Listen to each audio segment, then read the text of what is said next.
Sorry it's a bit late, but today we have a ranking of one of the best working directors. He recently released a new film, which I did a review of last week, but today we have a ranking of all 11 of David Fincher's movies. Coming in at number 11, we have Alien 3. This movie is easily in last place. It's a really messy and just straight up bad movie. In fact, this is my least favourite movie out of the Alien franchise as well, and that is including the two Alien v Predator movies. I actually think this one's worse than those two movies. As I watched through this Alien franchise, these popular franchises from like the 80s or 70s, there's a point where they've just been releasing so many movies that they're just recycling the same plot, hoping to drag in more money, and that's what I started to feel with this one. The quality dropped a lot. They, for the first time, made the xenomorphs CGI, which is some of the worst CGI I've ever seen, on par with Jaws 3. And to top off this messy, bad movie, they did something very unforgivable in the first 15 minutes of the movie. From that point, they're kind of doing themselves from the start, and yes, I know that there were some troubles behind the scenes, but I don't think this movie had the potential to be good in the first place.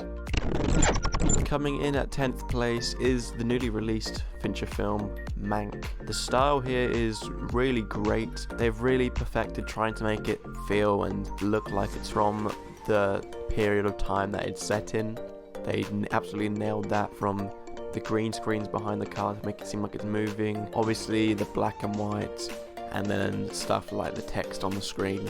Just all that feels very 30s and 40s, but because it's trying to be that realistic and it feels like it is in the 30s, you know, back in that time they wouldn't act strange in terms of trying to display what time was like there.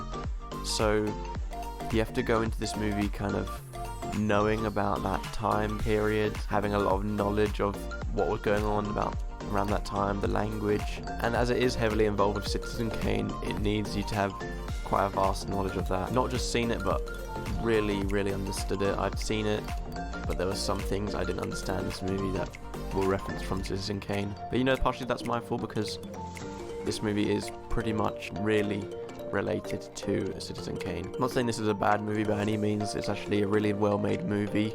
It's just for a very small target audience, which sadly I am not.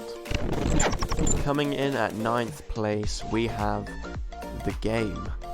This is perhaps maybe my most controversial on this list, or maybe Mank was, I'm not sure, but this movie has nice twists, some good character moments, and overall there's quite an interesting mystery to it. But overall I just wasn't blown away by this movie, just like many people were from what I read from reviews. It has a good cast and a really good performance from Michael Douglas. He does a great job of portraying this really selfish character who kind of has to help others by himself to progress in this movie. Kind of humbles him in some senses, but some things that were involved with The Game just felt too far-fetched and over the top for it to actually be realistic and to work in real life. You try and figure out how they did that, or how much effort they went to do that, and that's partially why it's so mysterious, and that's the whole point of the plot. But I found stuff like that very distracting, and I just couldn't look past it. So unfortunately, although I've still enjoyed this movie and I have given it a good score, a good solid score, I didn't enjoy this one as much as others had. Coming in at 8th place, we have Panic Room. This is quite a straightforward home invasion movie. It really has some cool filming techniques that we know from Fincher. There's stuff like, one that still remains in my mind is the camera is outside a door and then it kind of looks like it goes through the keyhole and then appears in the room on the other side. Just stuff like that I found really cool and quite unique. The main characters themselves, they were quite shallow. They didn't have too much to them. That kind of suits the movie's plot as it just progresses quicker. One of the things which does define one of these characters is that they're diabetic. That wasn't really made a huge deal of. It only seemed necessary for the plot's sake for something that happens later on in the movie, which, reading the synopsis going into this, I knew something like that would happen. The villains of this movie, they had some interesting dynamics. They were all different, but they needed to work together to succeed, and that made for some interesting conflict. Like I said, a very simple movie, but if a very simple movie is executed very well by a great director, then you get an even better simple movie. Coming in at 7th place, we have The Girl with the Dragon Tattoo, a movie which I'd say is probably Fincher's most shocking movie. They're really not afraid to do, as I said, some really shocking things. That does tie into a few interesting plot lines, which there are many of in this movie. As I said, there's quite a few interesting plot lines here, and they all get their satisfying ending. However, they are unpredictable, but the amount of tying up loose ends that they have to do for this movie to be satisfying towards the end actually gets a bit exhausting towards the end of the movie, because it feels like there's so many different endings. Performances from our two main leads were superb, just like in most of Fincher's movies. So well acted, great plot, very interesting, very well made, which makes for another good Fincher movie. Coming in at 6th place, we have The Curious Case of Benjamin Button. This is a really fascinating concept put to the screen of a man who, well, someone who is born old and grows young. I wasn't entirely sure how it would work, but as things went on, it was made more clear. They didn't constantly have to remind you about his condition of how he grows to be younger. They kind of left him in a world where people would take that what it is. They'd ask him things when he's in his old form, if he had experienced things when he was younger, but obviously he is a child. Even though he has the appearance of an old man, he's still like 7 years old. Stuff like that I just found very unique about this movie, tied together with a unique plot. The characters themselves, besides Benjamin, weren't very memorable. They weren't actually that likable, so they didn't really make them stand out. If I didn't know the actors in hindsight, I won't just remember these characters for what they did in the movie other than who they acted by. And extra praise for how they made Brad Pitt look so old. I thought they did a really good job. I had to check multiple times. I'm still struggling to believe that it was Brad Pitt. Not when he's a child, as you'll see, and a baby, but everything else I was really, really impressed with. Coming in at 5th place, we have ZODIAC. This is one of the most interesting stories on this whole list. I believe it's the only one which is a true story. Fincher was always going to knock it out of the park with this great source material and all these great actors at his disposal. Funny enough, looking back, a few of them have joined the MCU. This was released a year before it was formed, so it's just cool to look at that back in the day. They didn't know exactly what was ahead of them. As I mentioned, this main story, this mystery of who the Zodiac Killer is, was very, very interesting, and they've done it very well in this movie. But another interesting thing that maybe not all true stories of this same kind of story would portray, as it shows the investigator's personal life and how much of an effect that's having on them. Stuff like that just makes this feel even more real, even though it is a true story. Makes it feel as real as possible. It really does absorb you into the story from the get-go. I just had an absolute blast with it. Coming in at 4th place, we have Gone Girl. This is just a really great thriller, which just keeps you guessing for a large portion of this movie. Compelling, great performances from both Ben Affleck and Rosamund Pike. They make for an interesting couple, which makes everything else so intriguing. I love this unique way of how this story is told. We don't actually know who's telling the truth. There's this stuff that Ben Affleck's character is telling the press, but people refuse to believe it, and then there's the journals, which people believe, but then because Ben Affleck is who we follow for the majority of this movie, we're made to believe that it's all a lie, which we do find out which one is right. My head was jumping to and fro, believing Ben Affleck, then believing Rosamund Pike. I couldn't really choose a side. As I mentioned, this journal, I like the information we find out from it. Some more interesting reveals later on, and we don't know in the moment if it's true or not. The twists themselves, as I mentioned, they're great, and they're not done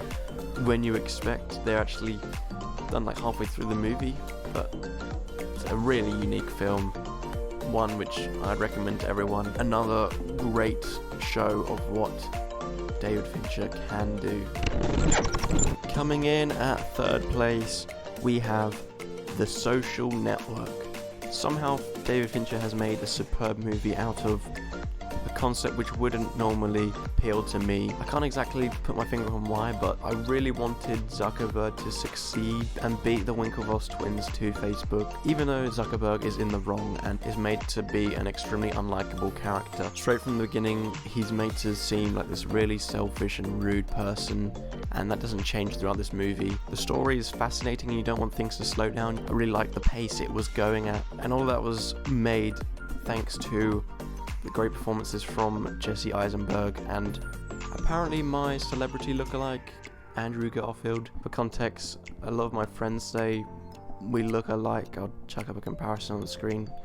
And then just over time, I've had so many different random people say it. Like, I had someone in one of my videos comment it.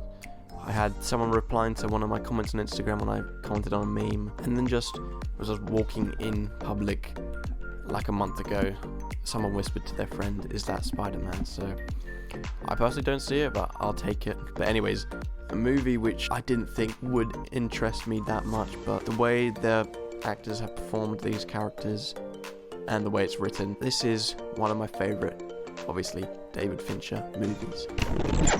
Coming in at second place, we have Seven. Every little detail from this movie is spot on and perfect. The story is interesting, the theme is interesting of the 7 deadly sins, the style, the look, the editing, and of course, the acting was top notch. Not only is it their roles, but also the actors, the rookie Brad Pitt and the veteran Morgan Freeman both did a fantastic job and worked really well together. Every moment is engaging in this whole movie, and it leads to one of the most shocking reveals at the end of the movie. You know, for the last bit of this movie, you can tell something's going to happen, but you're not exactly sure how or what because of the people surrounding him. I won't go into too much detail, but you know something's going to happen, and when it does, just everyone is blown away. You can't exactly prepare for it. Although shocking, it tops off a really engaging movie, which maybe is escalated because of this shock reveal at the end, but it doesn't make the whole movie. Everything else is superb in it. Which means coming in at first place, we have Fight Club, a movie which has Fincher's style written all over it and my favorite showcase of his style with all the energy writing on screen. Just the way it's narrated by Edward Norton, I loved every bit of it. The storytelling is sublime, and that is thanks to that narrating I was saying about. Performances, once again, it's getting really repetitive, but you have to give credit where credit's due. The performances were superb again, Edward Norton and Brad Pitt. It gets a while to get to its point, the point which I knew was the whole story, but once it gets there, it's very engaging, and leading up to it, it's very engaging with the characters. Once it does get into full throttle, it goes very crazy, further than I could have imagined. Now, it does have a great twist towards the end, which adds up in every way possible. It's unpredictable, but I just like to put it out there that somehow I predicted it. I didn't know anything about this movie before.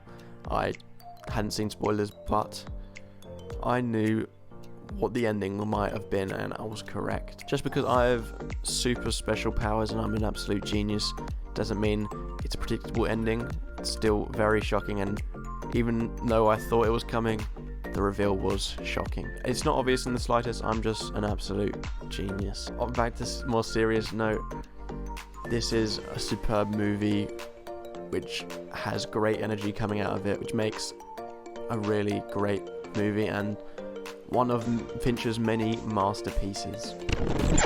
So that was my ranking of all of David Fincher's movies. On screen now I'm going to have my ranking again side by side with all their ratings so you can see what the quality gap between each movie was. Got really tight up in the end, but a definite last place for Alien 3. Please let me know in the comments what your Fincher ranking would be if you've seen all of them, or if you've only seen some of them. let me know what that ranking would be out of those movies. Sorry this took a while, I've been quite busy, but I look to have quite a few more videos out going over the Christmas holidays, so stay tuned for that. And we're extremely close to 100 subscribers. This mark may already be hit by the time I upload this. I think at the moment we're actually on 99, but either way, let's get there. Really hope you enjoyed. Please like and subscribe, and I'll see you in my next video.